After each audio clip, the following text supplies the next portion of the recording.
नमस्कार, ये आकाशवाणी है। अभी आप मनोज कुमार शर्मा से समाचार सुनेंगे।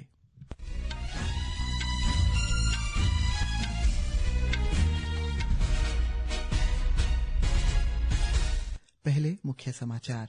प्रधानमंत्री नरेंद्र मोदी ने नई दिल्ली में भारत मोबिलिटी ग्लोबल एक्सपो का उद्घाटन किया। उन्होंने सरकार के समर्थन, हरित प्रौद्योगिकी और मेक इन इंडिया पहल पर जोर देते हुए मोबिलिटी क्षेत्र में निवेश स्थल के लिए भारत की संभावनाओं का उल्लेख किया। राष्ट्रपति द्रौपदी मुर्मू ने नई दिल्ली में राष्ट्रपति भवन में राष्ट्रीय खेल पुरस्कार 2024 प्रदान किए।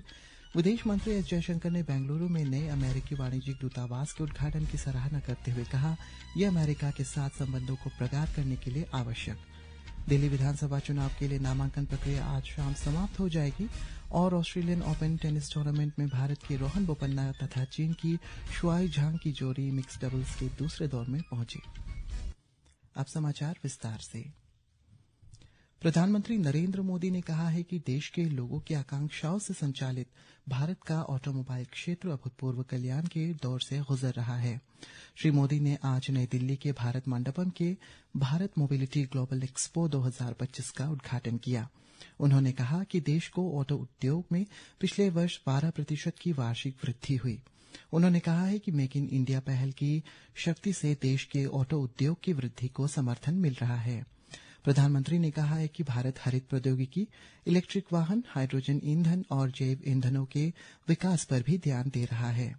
देश इस समय मोबिलिटी क्षेत्र में भविष्य को दिशा देने के लिए प्रत्येक निवेश के लिए उत्कृष्ट गंतव्य स्थल बन गया है। भारत के ऑटो उद्योग की विकास क्षमता में मेक इन इंडिया पहल की महत्वपूर्ण भूमिका पर बल देते हुए श्री मोदी ने कहा है कि पीएलआई स्कीम में मेक इन इंडिया अभियान को नई गति प्रदान की है और 2,25,000 करोड़ रुपए से अधिक की बिक्री की है। उन्होंने इस बात पर बल दिया कि इस योजना ने इस क्षेत्र में 1.5 लाख से अधिक प्रत्यक्ष रोजगार उपलब्ध कराए हैं। भारत में पिछले कुछ वर्ष में इलेक्ट्रिक मोबिलिटी की तीव्र वृद्धि पर बल देते हुए श्री मोदी ने कहा है कि पिछले दशक में इलेक्ट्रिक वाहनों की बिक्री 640 गुना बढ़ गई है। भारत मोबिलिटी एक्सपो का दायरा काफी बढ़ गया है। पिछले साल 800 से ज्यादा एग्जीबिटर्स ने हिस्सा लिया, 1.5 लाख से ज्यादा लोगों ने विजिट किया। इस बार भारत मंडपम के साथ साथ द्वारका के अशोभूमि और ग्रेटर नोएडा के इंडिया एक्सपो सेंटर में भी ये एक्सपो चल रहा है। आने वाले 5-6 दिनों में बहुत बड़ी संख्या में लोग यहाँ आएंगे। अनेक नई गाड़ियां भी यहाँ लॉन्च होने वाली हैं। ये दिखाता है कि भारत में मोबिलिटी के फ्यूचर को लेकर कितनी पॉजिटिविटी है। इस अवसर पर केंद्रीय वाणिज्यिक और उद्योग मंत्री पीयूष गोयल ने कहा कि Bharat mobility global expo automobile और संबंधित व्यापार में विश्व का दूसरा सबसे बड़ा आयोजक बन गया है। उन्होंने कहा है कि भारत तिपहियों और ट्रैक्टरों का सबसे बड़ा विनिर्माता है। केंद्रीय भारी उद्योग मंत्री एचडी कुमारस्वामी ने कहा है कि ग्लोबल एक्सपो भारतीय ऑटोमोबाइल उद्योग के नवीनतम प्रगति को दिखा रहा है। उन्होंने कहा है कि सरकार भारत को ऑटो क्षेत्र में आत्मनिर्भर बनाने के लिए प्रतिबद्ध है। राष्ट्रपति द्रौपदी मुर्मू ने आज नई दिल्ली में राष्ट्रपति भवन में वर्ष 2024 के लिए राष्ट्रीय खेल पुरस्कार प्रदान किए। विश्व शतरंज champion D Gukesh, Paris Olympian में 2 पदक विजेता मनु भाकर, पुरुष हॉकी टीम के कप्तान हरमनप्रीत सिंह और पेरिस पैरालंपिक्स में स्वर्ण पदक विजेता प्रवीण कुमार को प्रतिष्ठित मेजर ध्यानचंद खेल रत्न पुरस्कार से सम्मानित किया गया। राष्ट्रीय खेल पुरस्कार विजेताओं ने प्रतिष्ठित पुरस्कारों में सम्मानित होने पर खुशी व्यक्त की। अर्जुन पुरस्कार से सम्मानित पैराशूटर मोना अग्रवाल ने कहा है कि ये सम्मान पाकर वे गौरवान्वित हुए हैं। जो सम्मान दिया है वो बहुत ही अच्छा लग रहा है, बहुत प्राउड फील कर रहे हैं और हमारे साथ साथ हमारे फैमिली मेंबर्स, हमारे कोचेस सब साथ में हैं, तो सभी दिल से खुश हैं कि इस बार जितने भी मेडलिस्ट थे जिनको पहले कभी अर्जुन अवार्ड नहीं मिला, उन सभी को अर्जुन अवार्ड के लिए सिलेक्ट किया गया है। तो ये गवर्नमेंट का एक बहुत अच्छा स्टेप है और बहुत खुशी की बात। अर्जुन पुरस्कार विजेता एक अन्य पैरा तीरंदाज खिलाड़ी राकेश कुमार ने कहा है कि उनकी 8 साल की कड़ी मेहनत सफल हुई है।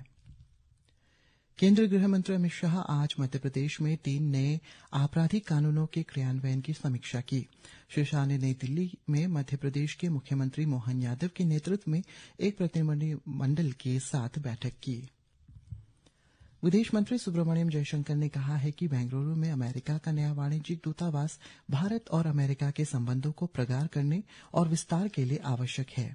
आज बेंगलुरु में नए वाणिज्य दूतावास का उद्घाटन करते हुए डॉक्टर जयशंकर ने कहा है कि दोनों देशों में खासतौर पर आर्टिफिशियल इंटेलिजेंस, अंतरिक्ष क्षेत्र, रक्षा ड्रोन और जैव प्रौद्योगिकी जैसे क्षेत्रों में सहयोग की संभावनाएं हैं। सिंगापुर के राष्ट्रपति थर्मन शशनुगरत्नम 2 दिन की ओडिशा यात्रा पर आज भुवनेश्वर पहुंचे। ओडिशा के मुख्यमंत्री मोहन चरण मांझी ने बीजू पटनायक अंतर्राष्ट्रीय हवाई अड्डे पर सिंगापुर के राष्ट्रपति का स्वागत किया। हमारे संवाददाता ने बताया है कि राष्ट्रपति की इस यात्रा का विशेष महत्व है क्योंकि आगामी 28 से 29 जनवरी के Utkarsh Odisha make in Odisha conclave से पहले हो रही है। भारतीय मूल के नेपियन सांसद चंद्र आर्य आधिकारिक रूप से कनाडा के प्रधानमंत्री पद की दौड़ में शामिल हो गए हैं। इससे पहले उन्होंने नामांकन पत्र दाखिल किया और सदन को संबोधित किया। श्री आर्य कर्नाटक के तुमकुर जिले के निवासी है। दिल्ली विधानसभा चुनाव के लिए नामांकन प्रक्रिया आज शाम समाप्त हो जाएगी। आम आदमी पार्टी, भारतीय जनता पार्टी और कांग्रेस प्रत्याशी समेत कई निर्दलीय और छोटे दलों के उम्मीदवार आज अपना नामांकन पत्र दाखिल कर रहे हैं। सोमवार को नामांकन वापस लेने का अंतिम दिन है। इस बीच राष्ट्रीय राजधानी में राजनीतिक गतिविधियां तेज हो गई है। भाजपा के राष्ट्रीय अध्यक्ष जेपी नड्डा ने आज दोपहर पार्टी का संकल्प पत्र पार्ट 1 जारी किया। दिल्ली भाजपा अध्यक्ष वीरेंद्र सचदेवा ने संवाददाताओं से बातचीत में आम आदमी पार्टी के वरिष्ठ नेता और दिल्ली की मुख्यमंत्री आतिशी पर दिल्ली में पहले खत्म की गई आबकारी नीति को फिर से लागू करने की घोषणा को लेकर निशाना साधा।